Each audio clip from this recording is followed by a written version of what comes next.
Hey guys, welcome back. Absent-Minded Gamer here. Hey, we're back for another video, and this time we're going to take a look at AzurPoly's Transall C160. Now, I know this plane's been around for a while, but I'm still relatively new to it. I picked it up a couple months ago, and I picked it up on a sale that they were having on the marketplace. And this one had always really caught my attention. I really like airplanes like the C-130, and now this one. So I thought I would share what I've experienced with the C160 with you and how much I really like it. Uh, Actually, I booted up Flight Simulator today, and after a couple days of not being able to use the servers, uh, I was able to get this up and running. The first thing I did was go check my content manager, and I saw a pretty substantial update for the C160. So we're going to just jump in, take a look at the airplane, and see what it's all about. The C-160 was actually used between 1965 and 1985. Over 214 of these aircraft were built. The aircraft's first flight was in February of 1963.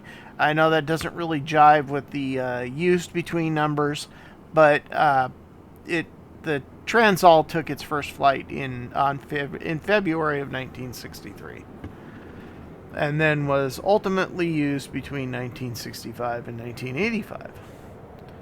It is known as a twin-engine tactical transport, and it was used by the Australian Army and the Turkish Army.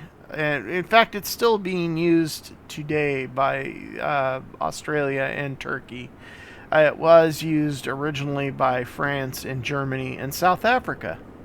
And it's still being used civilly in France, Gabon, in Indonesia, Switzerland, and it looks like and it was used by it is currently being used by the Australian military and the Turkish military, and it was formerly used by, of course, France, Germany, and South Africa.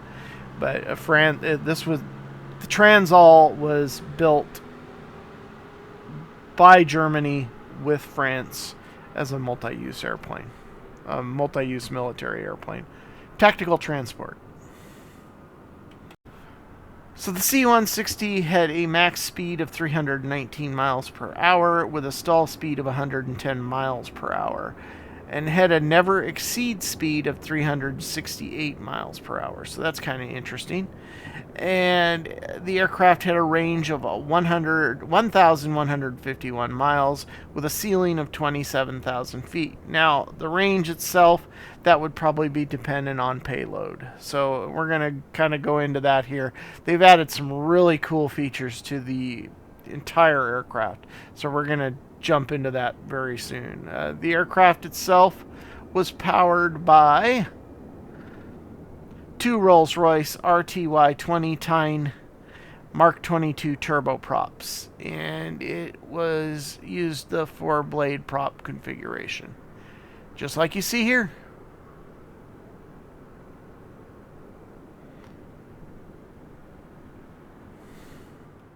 Visually, this aircraft does not disappoint.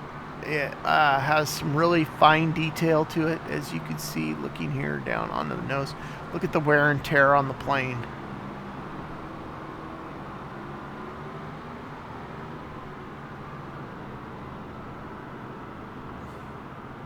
But it has some really nice texturing. Now, from what I understand, this airplane has grown quite a bit as far as features since it was initially released. Now, when I bought this, I bought it on Marketplace, and I bought it on sale. I think it was about 20 bucks, and it does retail for about $30 now.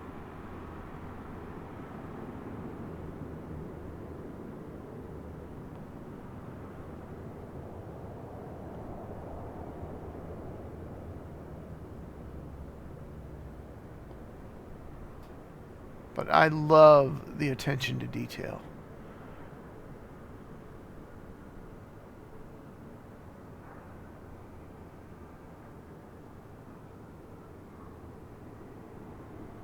As you can see, we are parked and everything is tied down.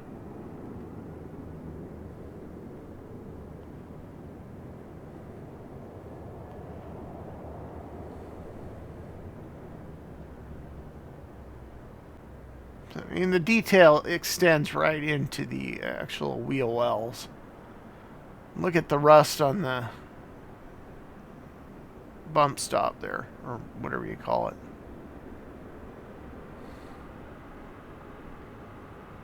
You even got a name on the tires.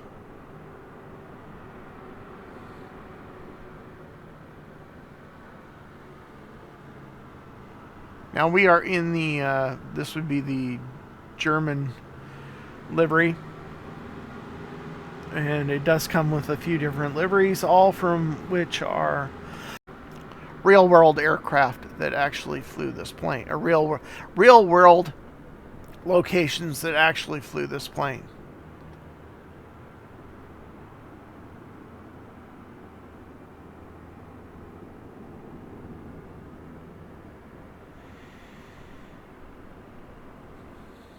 Inside the aircraft is also a visual treat.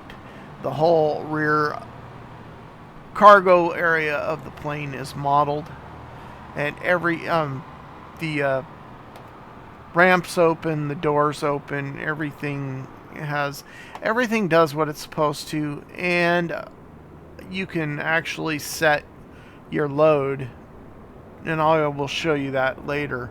You can actually put soldiers in here if you want to. But look at the detail in here.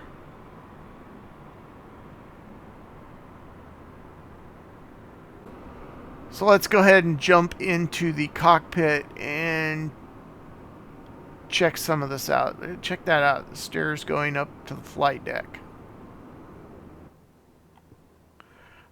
Apologize for the jumping. I thought I had turned that down. Alright, so here we are in the cockpit on the flight deck. And the cockpit itself is era correct to this airplane. There are some little extra added features, like you can add I think I have the I have the GPS 430. I would actually like to see a bigger GPS in this.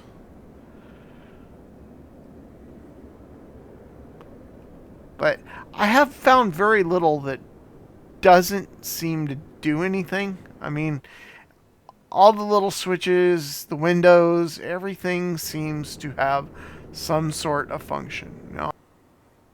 Okay, now I'm assuming that the circuit breakers up here may not, because they're really hard to they're not really easily accessible. But I'll double check that once I'm back into the cockpit mode. But there's the top-down view of the flight deck. Pretty cool, huh? Alright, so at the heart of the cockpit, now I will show you this. This is pretty neat. This has its own sound effect too, which is cool. This is where I hand the guy the credit card for the gas, right? Kind of like that scene out of Airplane. Okay. At the heart of the plane, you have your flight book. This allows you to change and access just about everything you need to access within the plane to get like the doors open and the cargo change. So we're going to just tab over to that icon there, and we're looking at now I've got the propeller vortices on, propeller dust on, the yoke is on. Of course, my co-pilot is off because I think I have it set to a German Shepherd. There's your GPS switch, and you also have a HUD. And that HUD will come on later. So that's pretty cool. But if you're going to do the cargo, now it says you can do cargo dropping. I have not done that yet. I'm assuming that's all that you can do all that. I don't remember that being in the last... I don't remember a lot of this being in the last version of the plane, but like I said, I've spent very little time with it. When I first bought it, they had released an update right after that, and they said they were planning a really big update, and I'm assuming that this is the big update. because I didn't get very far with it before. Sadly, I think I just kind of forgot about it. But anyways, let's go ahead and open the doors. You click on these spots, and your external doors are now open.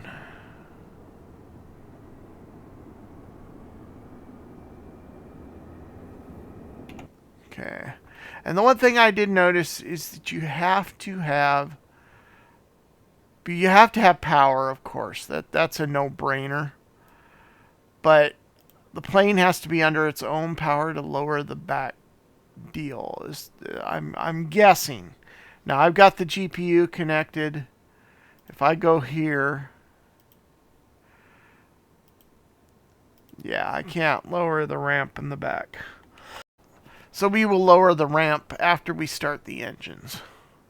But if we want to load the plane, you can drop the seats and then put in soldiers. All right, let's go back and take a look.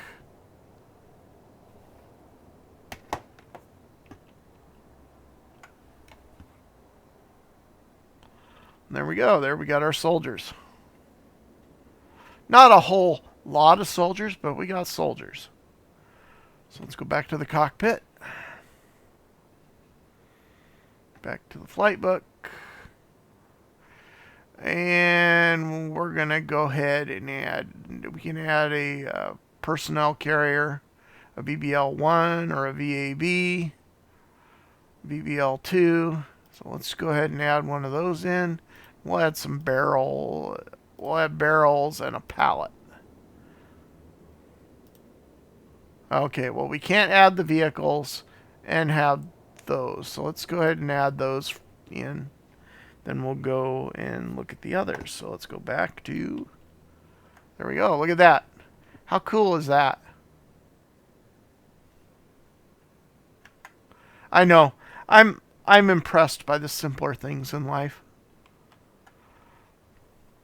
So now we want to take a look at...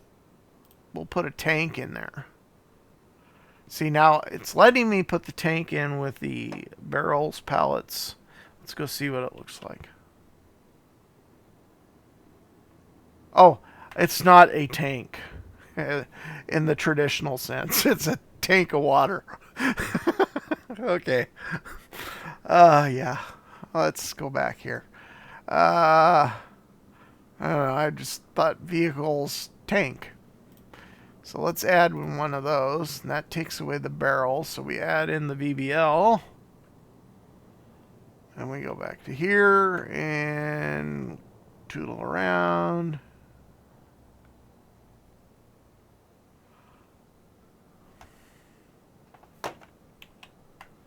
And there's our vehicle.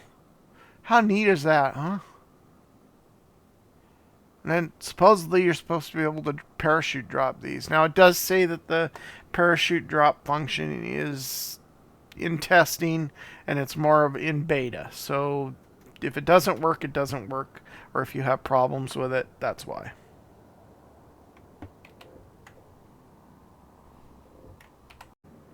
One of the cooler features of this plane is that when you add something really heavy, you actually notice the weight.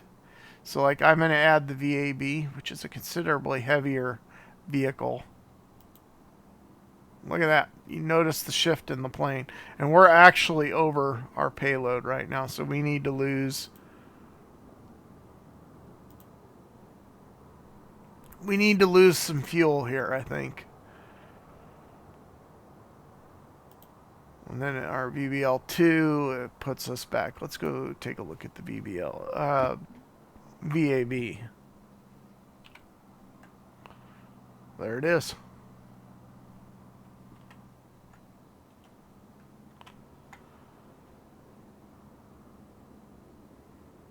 And the VLB2. And then the rest of the stuff. So you get where I'm going here. And okay. And another really neat function is the fuse lowering. Sorry, and if we go here, now if we do this, let's look around here. If we do this and you hit the fuse lowering, that actually raises and lowers the plane. And you will watch the plane move up and down. And it's really a awesome addition to the plane, to the overall aircraft in its functionality in Flight Simulator. I mean, it's not really going to serve a big purpose when you're doing your flights, but it's just neat little extra eye candy. Alright, so let's go ahead and get this thing started. To do that, you can do from cold and dark. Here we're set from cold and dark. But we're going to just go ahead and set it to start, and then we're going to watch it spin up.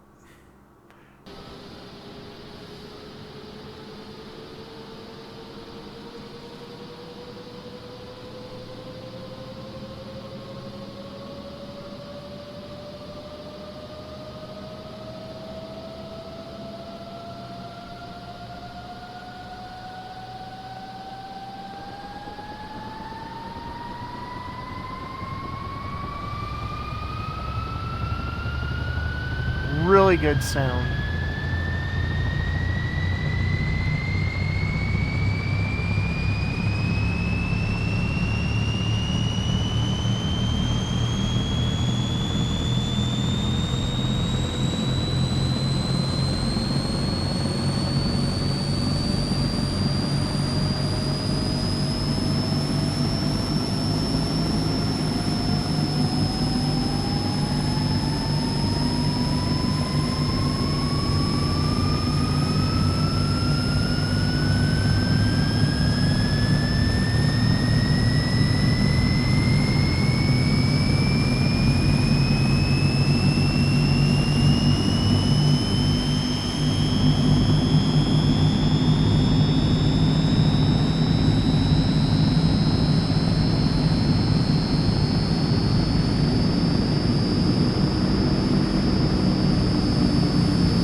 Alright, well, there you have it. That is the sound for this magnificent airplane.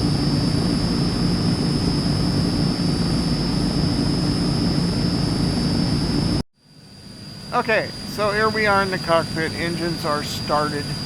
And I want to show you what I mean by the fuse lowering.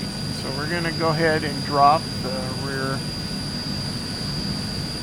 I can't believe that there isn't a way to drop the ramps without having the engine started. But I haven't been able to find it yet.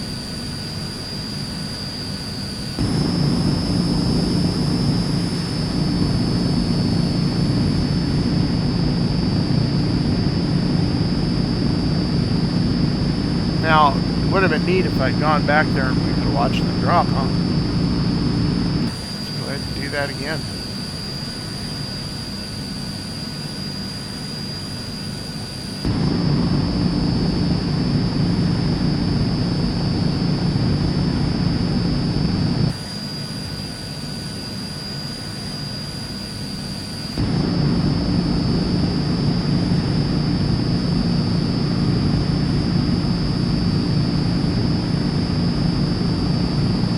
Go. Now we're going to do the fuse drop. We go here for the fuse lowering. Click on that. Notice the plane's moving.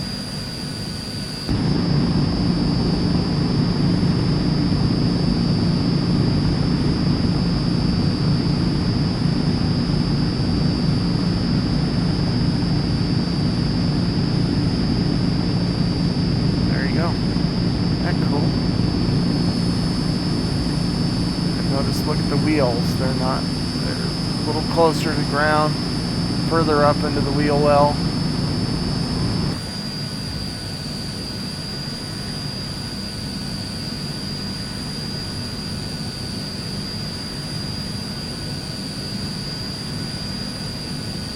You know, what I'm assuming is that lowers the rear end of the airplane. Now we're actually going. Yeah, there we go.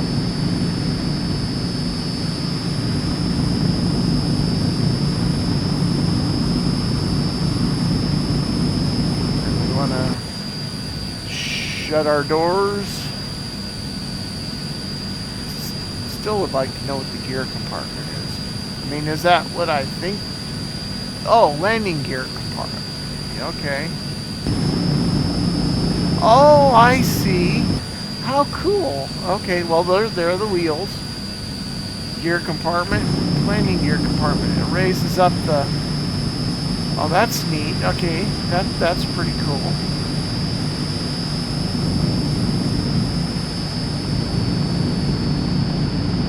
Wow. Now again, I don't remember how much of this did this before this last update.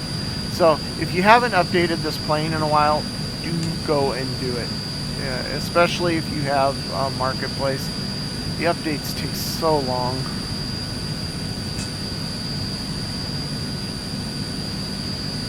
If you have this on Marketplace. There's your fuel. You can adjust that in conjunction with your load so you're not over. And a really nice VFR map. Your autopilot, which I kind of like this. I really like this. And I have the latest version. Okay. So that is it for the C160. I figure we're going to go for a short little flight. I am going to take us out in a different livery so you can see what the plane looks like. And there were a couple other things that I wanted to show you here. And the one being, our avionics are not on, is this little computer here. Now, as far as functionality, I haven't figured it out. I'm going to have to read the manual. So there's that. But it will show you your flight plan. This is their version of an FMC. So I'm guessing that it is probably a simpler FMC and that you can't actually program the flight here. But if you have the flight plan set up with Flight Simulator, it should show it here. And we will confirm that when we set up a flight. Like everything, like I was saying, everything seems to be clickable.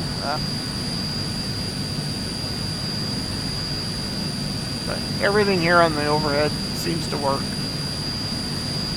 Except those. You know, every time I say that, I find something that doesn't work. Okay, so the plane is kind of making a liar out of me. But a lot of it does do something. And I would assume that a lot of this is you are going to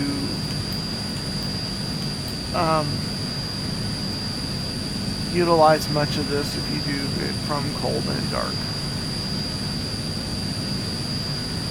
GPS switch here. That's cool. Pilot, autopilot. You can be either from pilot or co-pilot. FMS1 or FMS2. So yeah, the co-pilot has his own FMS. His or her own FMS. Okay.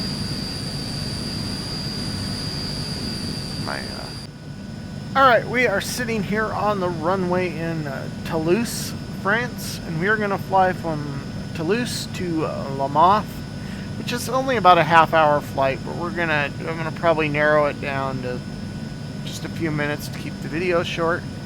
But we're going to take off from LFBO and land at LFDH. We are VOR to VOR. We are set up in the GPS. I have already switched over VLOC to GPS on the nav panel. And if we go look at our FMS, it shows us LFBO to LFDH. And let's go to flight plan. Yep, it's a really basic flight plan. It's just straight to, even though it is VOR to VOR. So there we are. I did switch airplanes also. You do get 11 different liveries with this plane. 10 of them are there's Switzerland, France, Germany, and Turkish colors, and then you get one white livery for if you want to paint one yourself. We are in Air France right now.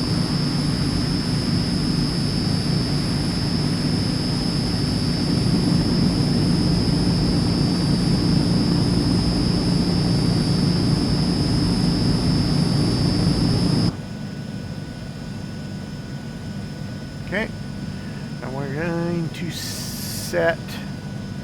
We're going to just worry about getting our autopilot set once we're in the air. I think, what's our heading? Heading is 322, so we're going to set our auto heading to 270 for westerly heading. And we'll get lined up once we get into the air and get some altitude.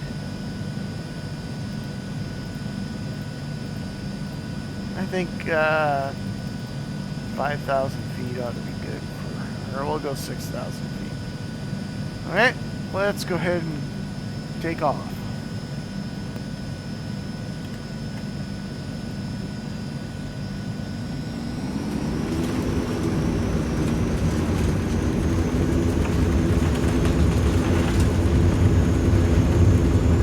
Now, I did download a file for LFBO. You can find that on flightsim.to. It adds quite a bit of detail to the airport.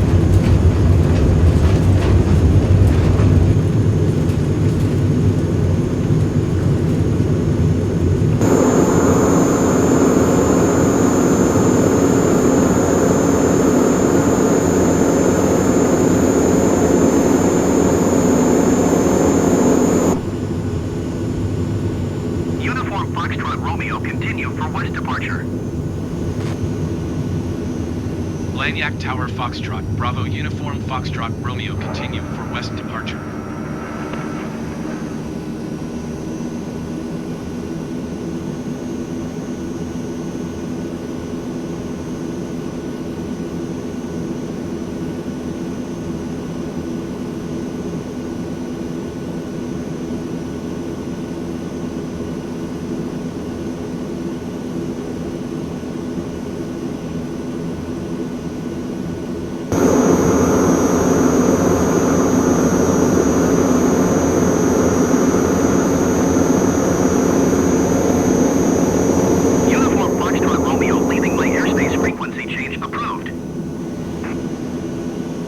Lagnac Tower Foxtrot, Bravo Uniform Foxtrot, Romeo frequency change.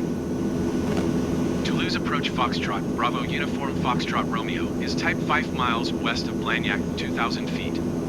Request flight following. Foxtrot, Bravo Uniform Foxtrot Romeo Toulouse approach.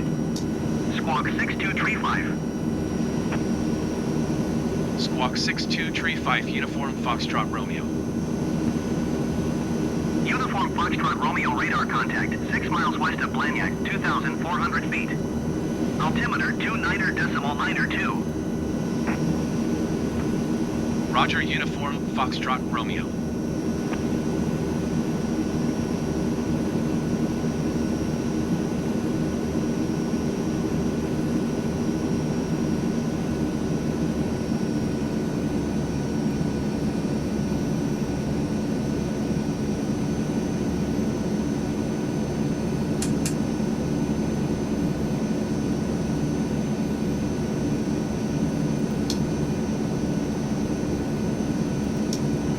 Foxtrot Romeo contact, Toulouse approach on 125.18. Oh, look at that. Hey, I got the radar to work. Okay, so the radar does work. 125.18 for Uniform Foxtrot Romeo. That's cool. See, it does help Toulouse to read the approach directions. Foxtrot, They have a Bravo really Uniform good manual Foxtrot that you can Romeo, download. 3,200 feet. Foxtrot Bravo Uniform Foxtrot Romeo Toulouse approach altimeter 29.902. Continue as planned. Okay, let's go ahead. Uniform Foxtrot Romeo contact. Toulouse approach on 129.305. we're actually off course now. 129.305 for Uniform Foxtrot Romeo.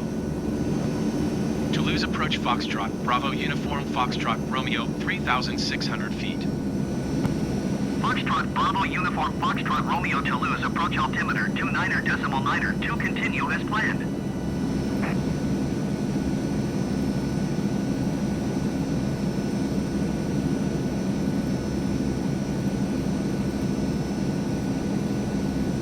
Okay, well, for whatever reason that doesn't want to do that. Toulouse approach Foxtrot, Bravo Uniform Foxtrot Romeo. Request clearance to transition Charlie airspace. Foxtrot Bravo Uniform Foxtrot Romeo Toulouse approach. Cleared through the Charlie airspace. Cleared through Charlie airspace Uniform Foxtrot Romeo.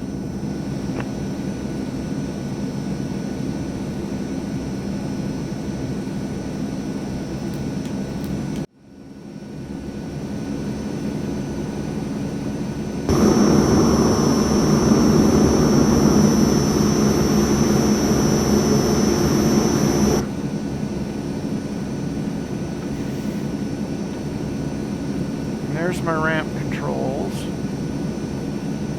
Uniform Foxtrot Romeo contact Pyrenees approach on 128.8. I would really like the GPS to be somewhere else. I wish they would make Going to 128.8 Uniform a pop-up Foxtrot Romeo. GPS. I mean, I know I could go Pyrenees to the approach Foxtrot, Bravo PMS-50 here Uniform Foxtrot if I really Romeo, wanted to 4,200 feet. and just have it.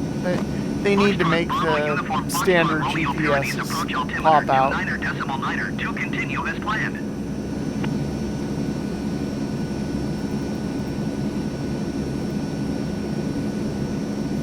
Alright, we are still climbing altitude. Okay, we're good. See, now I think I can deploy the ramp.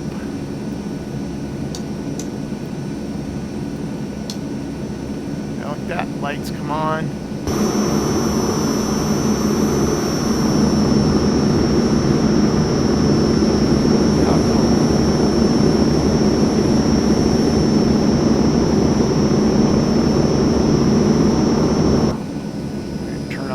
Prop units.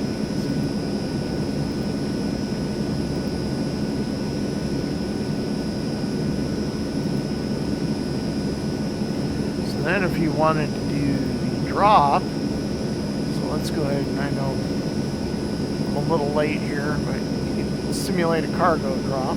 Okay, there's how it works. So you want to drop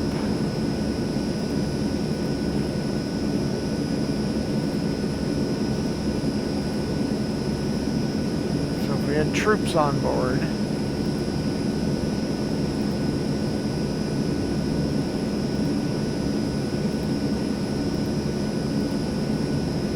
We want to go back here, click back to cargo loading.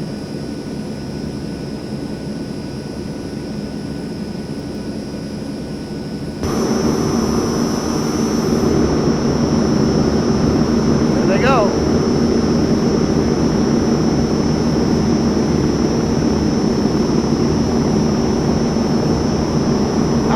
That's pretty neat. So then you can do that with the vehicles as well. So that'll be something to do for another video later on. That's pretty neat.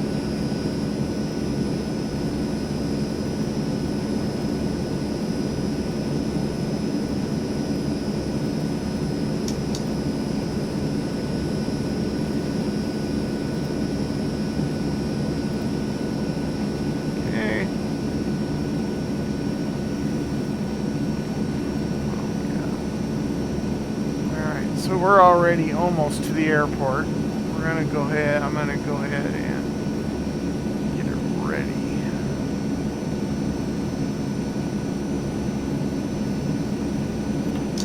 Disengage the autopilot.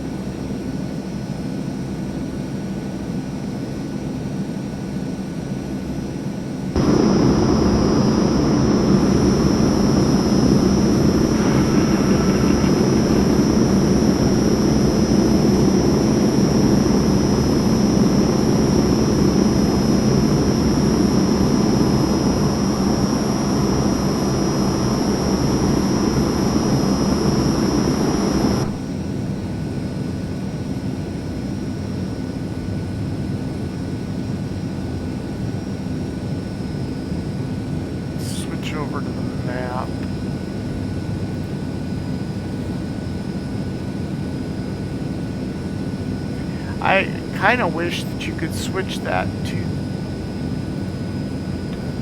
GPS. But, oh well. Beggars can't be choosers, right?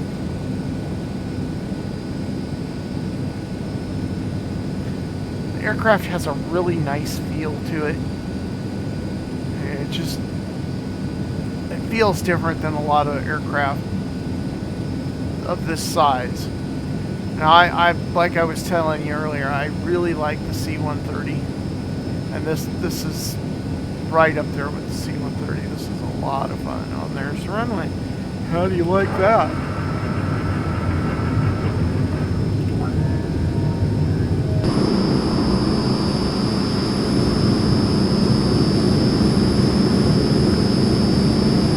Look at the texture and the lighting on the exterior. It's so neat. Okay, and now I'm going to screw up my approach because I'm sightseeing. 110 is our stall speed, so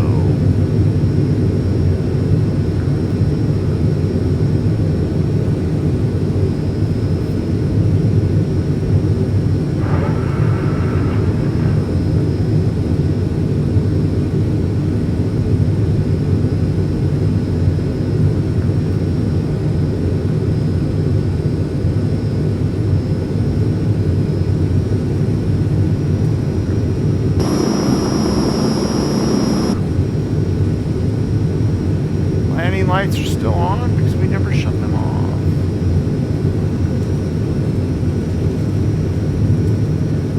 I think I'd actually do better without the heads-up display here, I think. But I like the addition of the heads-up display.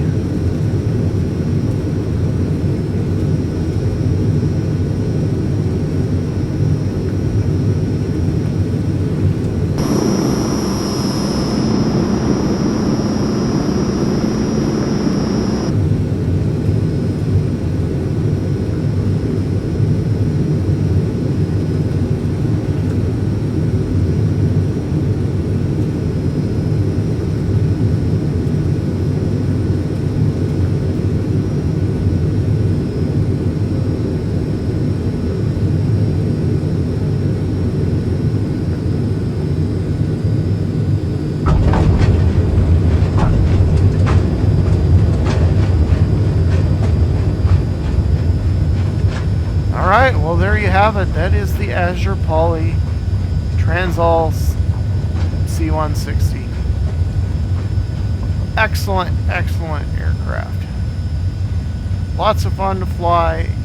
Get it with the new updates, and it is super, super fun.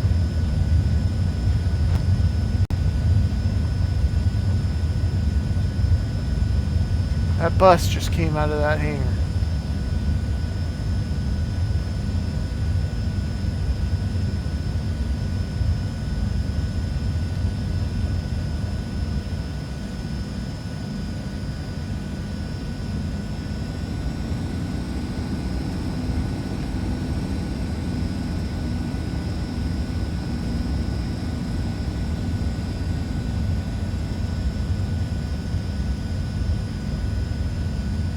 Alright, well hey, I hope you enjoyed this video as much as I enjoyed making it. It's just fun aircraft all around. It's flight simulator fun time. So, with that being said, thank you, and have a wonderful, wonderful day.